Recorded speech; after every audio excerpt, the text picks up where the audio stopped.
ஆவிக்குரிய மனுஷன் துவக்கத்துல சொல்ல முடியாத அளவுக்கு போராடுவான். அவனுக்கு தான் பிரச்சனை வரும், அவனுக்கு தான் நெருக்கம் வரும், அவனை தான் எல்லாம் பிடிச்சி அழுத்துவாங்க, அவன் தான் குழை போல விழுந்து கிடப்பான், எல்லாராலையும் நெருக்கப்படுவாங்க, எல்லாராலும் அவமானப்படுத்தப்படுவாங்க, குடும்பத்தில் உள்ளவர்கள் கூட இவரை புரிந்து கொள்ளாமல் தனிமைப்படுத்துவார்கள். இவங்களுக்கு தான் வேலை போவோம், இவங்களுக்கு தான் வீடு வாசல் இல்லாத கஷ்டப்படுவாங்க, ஒரு ஒரு ஒரு ஒரு நிம்மதி இல்லாத ஒரு வேதனையில போவாங்க. ஆனால் துன்மார்க்கம் பாருங்க, எல்லா வச்சிலும் நல்லா இருப்பான். இது ஃபர்ஸ்ட் பார்ட். இரண்டாவது பார்ட் நீங்க பாத்தீங்களா, நீதிமான் துவக்கத்துல கஷ்டப்படுவான், முடிவில் ஆசீர்வாதமாக இருப்பான். துன்மார்க்கன் துவக்கத்துல மிகவும் நன்றாக இருக்கிறதை போல இருப்பான், ஆனா கடைசியில் ஒன்றுமே இல்லாத விழுந்து போயிருப்பான்.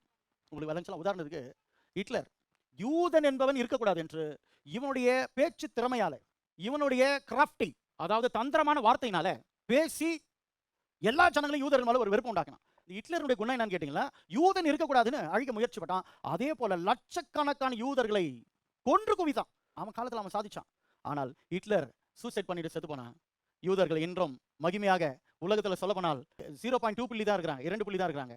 ஆனால் 22% உலகத்திலே அதிகமாக நோபல் பரிசு வென்றவர்கள் இந்த 100 வருஷத்தில் அவர்கள் தான். அப்ப தீமையானவன் சில வருடங்கள் ஜெயித்தது போல இருந்தது, ஆனால் முடிவு படுநாசம். ஆனால் நல்லவர்கள் நெருக்கப்பட்டார்கள், கொஞ்ச நாள் வாழ்கிறது ஆசீர்வாதமா வாழ்ந்தார்கள். எப்பவுமே கௌரி தேவ பிள்ளைகளே, நீங்கள் தேவனுக்காக நில்லுங்கள், தேவ வார்த்தைக்காக நில்லுங்கள். வாழ்க்கையில் ஒரு துன்மார்க்கமான வழியில் நடந்து எல்லாமே வாழ்க்கையில் கிடைச்சிச்சுன்னு இருந்தா இரு, ஆனால் அது நீடிக்காது.